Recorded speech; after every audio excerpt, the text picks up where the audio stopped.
Hey, so in this video, I will be doing a question for you, and it's about the MTV TV show Scream that came out last week, and pretty much, did you like it, dislike it, and why? And who do you think, only based on the very first episode, who do you think the Ghostface killer is for this series? So I was like a lot of people. I was hesitant on watching it because of the trailers and uh, everything that came out of it. It didn't look anything like what I was expecting a Scream show would be, because it just didn't look and feel like it at all. So like the mask, I didn't really think it looked like Scream at all. It didn't. Uh, it looked really weird to me, uh, and yeah, that's that was the main problem for me. I just couldn't get over the fact of them changing the what's called the face, and that they were. I'm pretty sure in the trailer, I think they got Texas a lot, and they didn't really show hear the voice of Scream or Ghostface. So yeah, those were the two main focuses that I did not like that they were changing from the show or for the show. Uh, but they had changed it was called the mask because legal issues. They would have got copyrighted or something like that, or sued or something. So yeah, they had to change it because they had to. But when I actually watched it, I actually enjoyed how they actually did. They did bring a lot of the aspects from the movies to the TV shows, like having them actually not realize it, but comment on how or a TV show based on a horror film will work. Like how in the movies it was like how do you survive a horror film? How do you survive a sequel of a horror film, or a trilogy of a horror film, or in the remake of the horror film? So it was nice to see that they had their own set of rules of how it's going to end, or how they're going to play out throughout the season of Scream. So I actually really enjoyed that they actually brought that back. And like I was saying, how I didn't really enjoy that they were gonna get the Texas, because a lot of people did compare this to Pretty Little Liars, which, yes, I can see that there are similarities to Pretty Little Liars, but this one has a lot more gore to it because there's a lot more killing. It's a horror film. It's going to be a lot more killing. So, but they have the Texas sometimes. They're going to get Texas sometimes, but that's because that's what the time we live in right now is. We live on our pretty much lived on our phones, computers, TV. So the killer has to be up the ante on how he kills people and stuff like that. So I'm okay that he's going to send messages sometimes and not just call.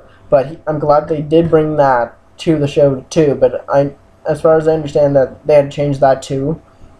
So it's not the same Ghostface voice as the movie, but it's still creepy as what the voice in the show or movies was. And the mask, I didn't.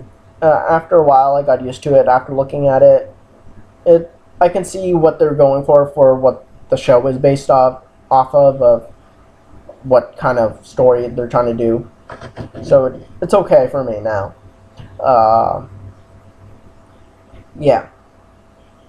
And spoilers ahead from here on out, from like the serious like the episode that happened, because I'm going to talk about who I think Ghostface is, but the only way I can do that, of telling you why I think it is to spoil the actual episode. So watch the episode now, and then I will then you can come back and you'll see why I'm saying what I'm saying.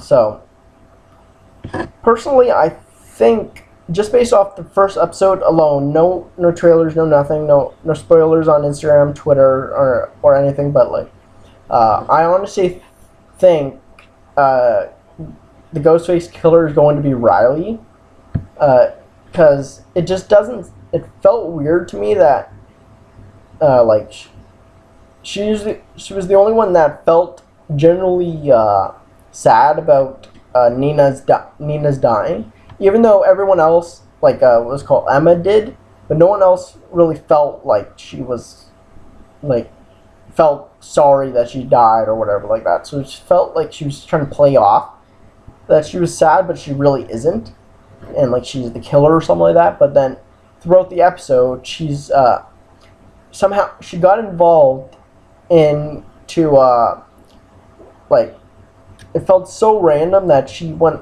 from being popular, not like she is still popular, but being popular, going and asking what was called the film geek horror film John like killer obsessed guy Noah, and asking how is this going to end, who the killer is, and how a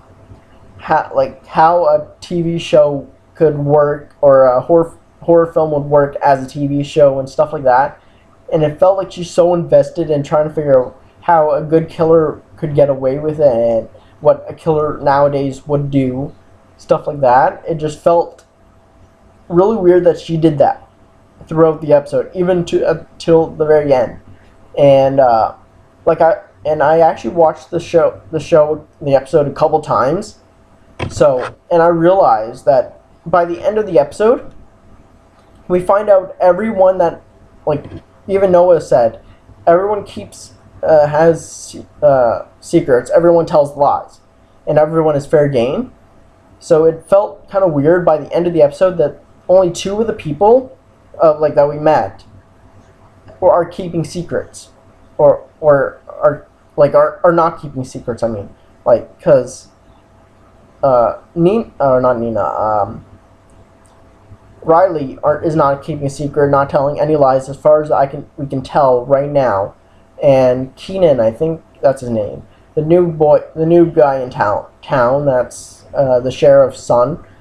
He's not keeping a secret, as far as I can tell, because they didn't show anything like that. Because they're the two other two guys are they were filmed Nina, the dead girl, and the boyfriend of the main character slept with her. Was called not Riley. Emma, the main character of the show, was trying to keep a secret. Not keep his. We technically knew that she was there, or knew about the video, or whatever like that, and then we find out that she was trying to keep it a secret from Audrey, and so that's a secret there. Audrey is keeping the secret of her being a bi-curious or lesbian or whatever. She wanted to keep that a secret. She has a secret photo of Brennan James. Noah has blood on his hands for some reason. So in the what's her name? I forget what her name is. Maggie and the sheriff are now keeping a secret together that Maggie is actually Daisy from the serial killer's past. So everyone's keeping a secret, but except those two. So I felt that was kind of weird. That by the end of the episode, those are the only two. So, and it's not far-fetched that a minor character is actually the killer. Because in one of the Scream movies, I'm not going to spoil which one it is, but a minor character was the killer all along, or part of the killer. So it's not far-fetched that that minor character of Riley is going to turn out to be the killer somehow or somewhere, something like that. And the other point was when they were at the party and Noah actually falls asleep or whatever. The editing, just before he fell asleep, all the gang was there, most of the gang was there, and we see then Riley disappears out of nowhere when he started to doze off, and he wakes up in the middle of the water on a dock, like a dock place, and he gets grabbed in the water and gets rescued. So by the time Noah and Keenan get to the actual shore, the only person that really showed or kind of showed up a bit late was Riley, and then it was Audrey. And I honestly don't think it would be Audrey, because that would be kind of weird thing to do to your best friend, and something else coming out in the next episode. But so I don't think it would be Audrey, and it just seems kind of weird that Riley came out of nowhere right after Noah was being dragged into the water. So yeah, and I know a lot of people don't think that's gonna happen, but most likely knows that it's not gonna happen. But that's who I thought it was right when the first episode ended. So comment down below what you thought of this first episode so far, and tell me why, and who do you think Ghostface is, just based on the first episode, and no trailer, no nothing like that, no spoilers on Instagram, because I was already spoiled. And please, no spoilers in the comment section down below. Thank you, please. Bye.